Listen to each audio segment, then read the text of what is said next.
Imagine you're standing in the magnificent center of Rome during the year 400 AD.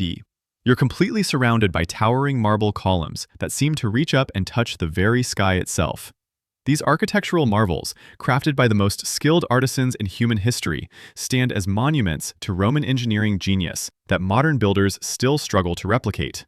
You see massive aqueducts carrying fresh, clean water across vast horizons, engineering marvels that boggle the modern mind.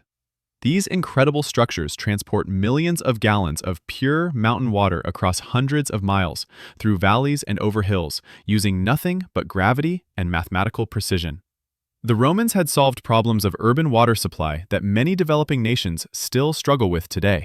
You see the legendary Colosseum, that incredible stadium that holds 50,000 screaming, passionate fans cheering for gladiatorial combat. This massive amphitheater, with its complex underground tunnels, sophisticated elevator systems, and retractable canvas roof, represents entertainment technology that wouldn't be matched for over 1,000 years. You're standing directly in the capital of the greatest empire the world has ever known in all of human history.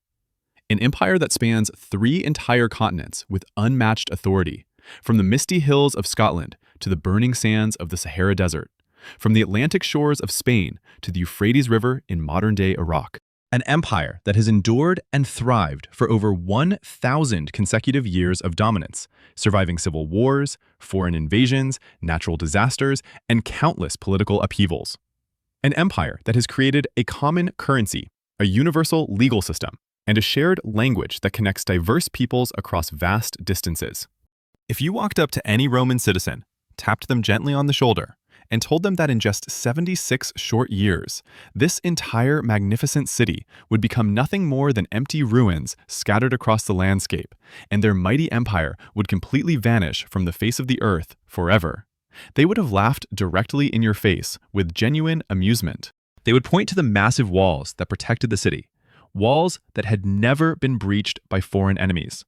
They would gesture toward the bustling forums, where merchants from every corner of the known world came to trade goods and ideas. They would mention the legendary Roman legions, the most disciplined and effective military force the world had ever seen, stationed across the empire's vast frontiers. They would call you absolutely crazy, perhaps even dangerous, for spreading such pessimistic nonsense. Rome is eternal, they would declare, with unwavering confidence, their voices filled with the pride of 1,000 victories. Rome is completely invincible. Our systems are simply too big, too powerful, too established to ever fail. We have survived every challenge for a millennium. We have conquered every enemy who dared to face us. We have built the greatest civilization in human history, and it will endure forever. Now, let's fast forward through the centuries to today's modern world. Stand in the bustling heart of Times Square in New York City during rush hour. Look up at the gleaming skyscrapers that pierce the clouds, monuments to American capitalism and innovation. These glass and steel towers house the global financial networks that control trillions of dollars in wealth, the technology companies that connect billions of people, and the media empires that shape public opinion worldwide. Look at the electronic stock tickers flashing record highs in bright blinking lights, displaying the wealth of the most powerful economy in human history. Look at the unprecedented military power that dominates every single ocean on the entire globe with absolute authority, backed by the most advanced weapon systems ever devised. If I approached you right now and told you that by the year 2026, the fundamental foundations of this American empire would crack irrevocably and begin to crumble, you would probably have the exact same reaction as that ancient Roman citizen. You would immediately say that America is simply too big, too powerful, too important to fail. You would point to our nuclear arsenal that could destroy the world several times over. You would mention our global network of military bases, our dominance in technology and finance, our cultural influence that reaches every corner of the planet. You would argue that the American dollar is the foundation of international trade, that American universities educate the world's leaders, that American innovation drives global progress. But here's what that Roman citizen couldn't see, and what most Americans refuse to acknowledge today. History isn't just a random collection of unconnected events scattered through time. History is actually a detailed blueprint, a clearly repeating cycle of rise and inevitable fall that's driven by unchanging human nature and predictable economic patterns. We are not special or exempt from these patterns, no matter how much we want to believe otherwise. We are simply the latest actors performing in a very ancient play that has been performed countless times before throughout human history. The same script, the same tragic arc, the same inevitable ending. And right now, whether we realize it or not, we are currently performing in the final act of this historical drama. Here at Economic Rewind, we've studied the patterns that destroy civilizations, and the scariest thing about the fall of Rome isn't simply that it happened to the most powerful empire of its time. The truly terrifying aspect is how eerily similar the Roman Empire's final decades look to our current reality in America today. The parallels aren't vague or metaphorical, they're mathematical, they're cultural, they're economic, and they're absolutely undeniable to anyone willing to look honestly at the evidence. Rome wasn't always the corrupt, decadent empire we remember from its final years. During the early days of the Roman Republic, it was actually a society built on what historians call stoic virtues and practical wisdom. It was built by hard, disciplined men who were farmers during peacetime but became fierce soldiers when needed to defend their land, then returned to farming when the fighting was done. There existed a deep, unshakable sense of duty, frugality, and shared destiny that bound the community together like iron bonds. These men understood that strength came from character, not comfort. They believed in delayed gratification, hard work, and personal responsibility. They would rather die than break their word or abandon their post. Economically, this solid foundation was reflected directly in their money system. For many centuries, the Roman currency was the silver denarius, a coin made of almost pure, precious silver. This was what economists call sound money, with real, intrinsic value that couldn't be manipulated by politicians. If you held a genuine denarius in your hand, you were holding actual, intrinsic value that couldn't be manipulated or destroyed by government decree. You didn't have to trust politicians or bureaucrats. You only had to trust the valuable metal in your hand, which had been recognized as precious for thousands of years across different cultures and civilizations. This sound money system created an incredibly stable foundation for their entire civilization. It encouraged people to save money for the future because they knew their savings would hold their value over time. It allowed for long-term planning and investment because the currency was reliable and predictable. It funded the construction of amazing roads that lasted centuries, massive aqueducts that supplied clean water to millions of people, and the mighty legions that conquered the known world through superior discipline and organization. Because the money was real and trustworthy, the entire economy was real and productive. People worked hard, saved responsibly, and invested wisely because they had confidence in tomorrow. Merchants could plan for the future. Farmers could invest in better equipment. Craftsmen could develop their skills, knowing their efforts would be rewarded. But success can be a dangerous drug that corrupts even the strongest foundations. As Rome conquered more and more territory through military brilliance, immense wealth began flooding into the capital city from conquered lands. Gold, silver, precious stones, and countless slaves poured into Rome from Gaul, Spain, Africa, and the Eastern Mediterranean. The ruling class gradually stopped being warrior farmers who understood hard work and became wealthy aristocrats who had never known hardship or scarcity.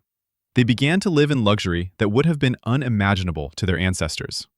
They built massive villas, threw extravagant parties, and surrounded themselves with every possible comfort. The focus of society slowly shifted from production and building to consumption and spending. The virtue of thrift was replaced by the pursuit of pleasure. The honor of service was replaced by the desire for wealth and status. By the time the Roman Republic officially died and the Roman Empire began under Augustus Caesar, the seeds of economic decay had already been planted deep in the system. The transformation was subtle but profound. The empire had become vast beyond imagination, stretching from the cold, rainy islands of England all the way to the hot, sandy deserts of Egypt. Managing this enormous expanse was incredibly expensive and logistically challenging. You had to pay hundreds of thousands of professional soldiers stationed thousands of miles away from home. You had to constantly build and repair infrastructure across multiple climates and different climates. And most importantly, you had to keep the massive population of Rome city itself happy and distracted. This is exactly where the famous concept of bread and circuses originated in human history. To prevent the large unemployed population of the city from rioting and causing chaos, the emperors provided completely free grain distributions and massive, spectacular gladiatorial games for entertainment.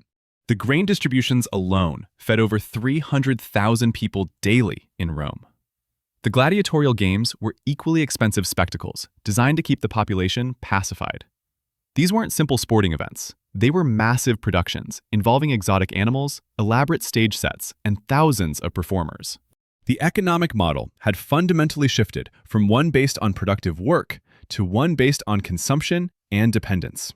The Romans had discovered what economists call the resource curse, when easy wealth from external sources corrupts the work ethic and productive capacity of a society. The Roman elite became increasingly divorced from the realities of production. They owned vast estates, worked by slaves, and lived off tribute from conquered territories. They had no direct experience with the creation of wealth, only with its consumption. This created a dangerous psychological shift in Roman values.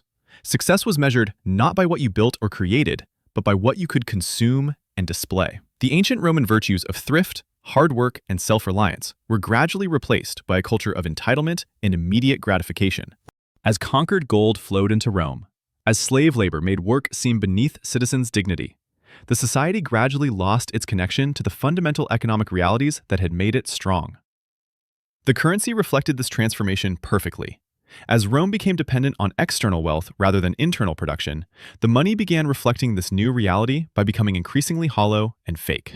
All of these expensive programs and military commitments cost enormous amounts of precious silver and gold. The wealth looted from newly conquered nations gradually began to dry up as expansion slowed. The massive expenses of maintaining the empire started to significantly outweigh its income from taxes and tribute. Rome developed what we would recognize today as a serious budget deficit. When faced with this financial crisis, an emperor had two basic choices available. Choice number one was the hard, unpopular choice. You could dramatically cut government spending, which would make the citizens angry and potentially rebellious. Or you could raise taxes significantly, which would make the rich, powerful people angry and potentially dangerous to your rule. No emperor wanted to choose either of these difficult options. They wanted to be loved by the people and glorified by history. So they chose what seemed like the easy path. They chose what would become their fatal mistake. They decided to mess with the money itself. This is the precise mechanism of economic collapse. Pay close attention because this is exactly where America stands today. The currency debasement started slowly and quietly. Around the year 64 AD, Emperor Nero faced a serious financial crisis. He desperately needed more money to pay his mounting debts and fund his increasingly lavish lifestyle and massive building projects. He came up with what seemed like a clever, devious idea.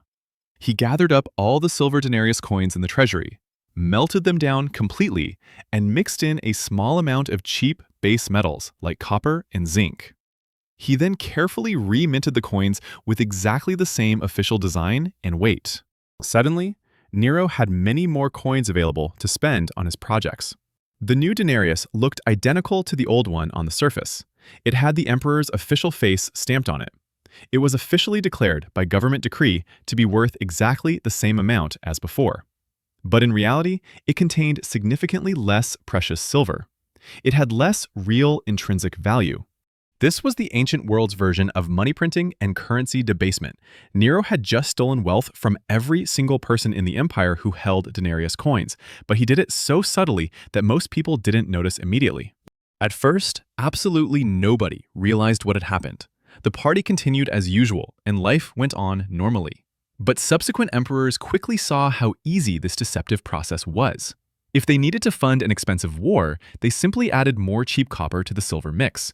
If they needed to build a new palace or monuments to themselves, they just debased the currency a little bit more. Over the next 200 years, this destructive process accelerated dramatically.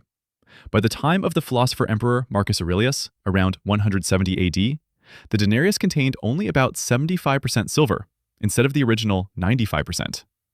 50 years later, it was down to barely 50% silver. By the year 270 AD, under Emperor Aurelian, the once proud denarius had become a complete joke among merchants and soldiers. It was barely 5% silver. It was basically just a cheap bronze coin with an extremely thin silver wash painted over it that would rub off after just a few uses. The Roman government had effectively stolen the accumulated wealth of its people, slowly and systematically, over 2 centuries. But here's the fundamental truth about economics. You cannot cheat reality forever. no matter how powerful you think you are. The people throughout the empire eventually realized what was happening to their money. Merchants, traders, and soldiers began to understand that the coins they were receiving were essentially worthless junk. They knew the government was deliberately lying about their currency's true value. The result was absolutely catastrophic inflation that destroyed the middle class completely. Because the money was worth so much less, merchants naturally demanded much more of it for the same goods. We have preserved records showing that in the 2nd century, a measure of wheat cost around 8 denarii. By the 3rd century, that same measure cost 120,000 denarii, inflation of over 1,000,000%. Imagine being a Roman soldier serving on the dangerous Germanic frontier. Your pay, which used to support your family, suddenly becomes worthless. The silver coins you receive look the same, but when you try to buy bread, merchants demand 1,000 times more coins than before. Your life savings become insufficient to buy a single meal. Lifetime savings were completely wiped out overnight for millions across the empire. The prosperous middle class, merchants, artisans, small landowners, retired soldiers who formed Roman society's backbone, was evaporated. Economic productivity collapsed as people lost faith in money itself. The psychological impact was devastating. Romans had built their identity around honor, reliability, and keeping promises. When that trust was repeatedly violated through currency debasement, it destroyed something fundamental in the Roman character. People began hoarding real goods instead of money. The sophisticated monetary economy began breaking down into primitive, localized bartering. To combat this disaster, Emperor Diocletian issued the Edict on Maximum Prices in 301 AD, making it illegal to raise prices under penalty of death. It failed miserably. Merchants stopped selling goods publicly or moved to black markets. Severe shortages spread across the empire as the official economy ground to a halt. Most importantly, professional soldiers stationed on dangerous frontiers, realizing they were being paid in worthless metal, began mutinying against their commanders. They abandoned military posts to seek better opportunities or simply find food for their families. Border defenses that had protected Rome for centuries began crumbling, not because of enemy strength, but because of economic weakness at the center. The barbarian tribes didn't suddenly become stronger or develop better weapons. They broke through Rome's borders because Rome itself had become dramatically weaker. The financial rot had completely destroyed the social contract between government and people. Why would anyone fight for an empire that pays you in fake money? Why would anyone produce goods for a system that punishes savers? When the money dies, trust dies completely. And when trust dies, the empire dies with it. The barbarian invasions were really just opportunistic looting of a civilization that had already collapsed internally. The Visigoths sacked Rome in 410 AD, not with a dramatic bang, but with a pathetic whimper. They simply walked into what had become a hollow shell of a once great civilization. Now let us turn that historical mirror directly toward ourselves and examine the United States of America with completely honest eyes. Just like ancient Rome, America began with a currency backed by hard, valuable assets. The US dollar was, for a very long time, essentially a receipt for real gold. It represented a solemn promise that the government could not simply print its way out of financial trouble whenever politicians wanted to spend more money than they collected in taxes. This monetary discipline helped build the greatest industrial engine in all of human history. American factories produced steel, automobiles, and machinery that supplied the entire world. American farms fed not just America, but many other nations. American innovation led to breakthrough technologies that transformed human civilization. Just like Rome before us, America became the undisputed global superpower after a massive world conflict, World War II. We established ourselves as the world's policemen, with responsibilities and commitments spanning every continent. We built military bases in every corner of the globe, from Europe to Asia to the Middle East. We became incredibly wealthy, but we also gradually shifted from being a nation of hardworking producers to a nation of high-consuming debtors who lived beyond their means. And just like Rome, we eventually reached a critical point where our global ambitions completely outweighed our financial resources. We wanted both guns and butter simultaneously. We wanted massive military spending to maintain our worldwide empire, and we also wanted massive social welfare programs at home to keep voters happy. Starting in the 1960s, the financial pressure began to mount dangerously. We were fighting the expensive Vietnam War, while launching the Great Society programs simultaneously. We were trying to fund everything without making hard choices about priorities. Gold was steadily draining out of the US Treasury as foreign nations demanded payment in real assets rather than promises. So in 1971, President Richard Nixon did exactly what Emperor Nero had done nearly 2,000 years earlier. He closed the gold window completely. He declared that the US dollar was no longer convertible into gold at any price. In that pivotal instant, the US dollar stopped being a receipt for reality and became a fiat currency whose value was based entirely on faith in the United States government.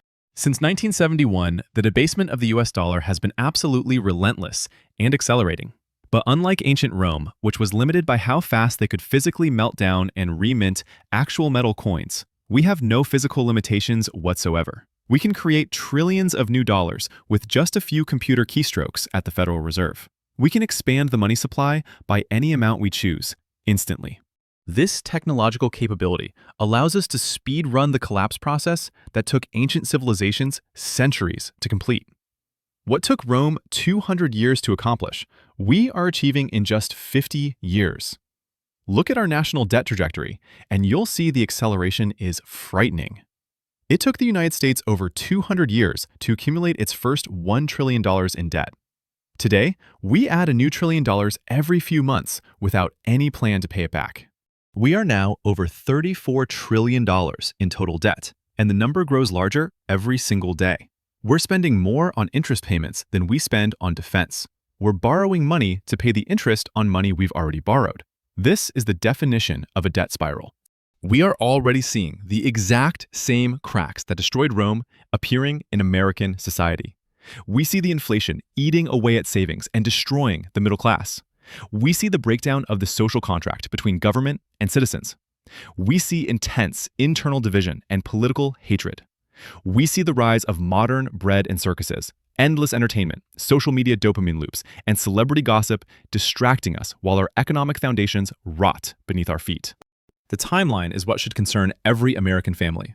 Historical analysis by scholars like Sir John Glubb shows that great empires last an average of 250 years before they undergo catastrophic reset. The United States declared independence in 1776. Add 250 years, and you land exactly on 2026. America's final mistake is identical to Rome's, believing that because we're special, the laws of economics don't apply to us. We think we can print infinite money without consequences. We believe we can accumulate infinite debt without ever paying it back. But the rest of the world is waking up to our deception, just like those Roman merchants who eventually started refusing debased coin. The warning signs are flashing red everywhere you look. Consider the parallels more specifically. Rome's military became overextended across vast frontiers they could no longer afford to maintain. America maintains over 800 military installations in more than 70 countries worldwide, at costs that exceed most nations' entire GDP. Rome's urban population became dependent on free grain distributions. America's urban populations depend on government assistance programs requiring constant deficit spending. Over 40 million Americans receive food stamps, and millions more depend on various government support. Rome's currency lost credibility as people realized it contained less real silver. The US dollar is losing credibility as nations realize it's backed by less real economic productivity. China, Russia, and Saudi Arabia are actively creating alternative payment systems that bypass the dollar entirely. The speed of America's decline is more alarming than Rome's because of our technological capabilities. Since the 2008 financial crisis, the Federal Reserve has created over $8 trillion out of thin air. We're creating more dollars in single years than existed in the entire money supply for most of American history. The consequences mirror Rome's experience exactly. Housing prices have become disconnected from working people's incomes. Food prices rise faster than wages. Real wages, adjusted for inflation, have stagnated for decades. The social fabric deteriorates predictably. Americans are losing faith in government, media, and financial institutions. Political polarization has reached levels not seen since the Civil War. The gap between rich and poor has reached extremes that mirror late Rome. The bread and circuses phenomenon is clearly visible. We have the most sophisticated entertainment industry in human history, designed to keep people distracted while fundamental problems remain unaddressed. Americans spend more time consuming entertainment than any previous civilization, while spending less time on productive activities. The timeline convergence makes this analysis urgent. Historical research by scholars like Sir John Glubb shows great empires last about 250 years and go through predictable stages, ending in decadence and decline, marked by debt, dependency, and loss of civic virtue. America declared independence in 1776. Adding 250 years brings us to 2026. The mathematical reality of our debt situation makes this timeline credible. Interest payments on national debt are projected to exceed defense spending by 2025. Foreign creditors are already reducing their treasury holdings, just as foreign merchants began refusing debased Roman coins. The petrodollar system, forcing global dollar demand since the 70s, shows cracks. Saudi Arabia now accepts Chinese yuan for oil payments. When the world stops needing dollars for international trade, all those trillions we've printed will flood back into the domestic economy. The result won't be manageable inflation. It will be hyperinflation that destroys middle-class savings overnight. Here at Economic Rewind, we've studied how individuals can prepare for systemic crisis. The people who survived Rome's collapse weren't those who trusted the system. They held real assets, developed practical skills, and built trustworthy community relationships. America's final mistake is identical to Rome's, believing that because we're special, economics laws don't apply to us. We think we can print infinite money without consequences. But the world is waking up to our deception, just like Roman merchants who eventually refused debased coins. The clock is ticking toward 2026, and the final act has begun.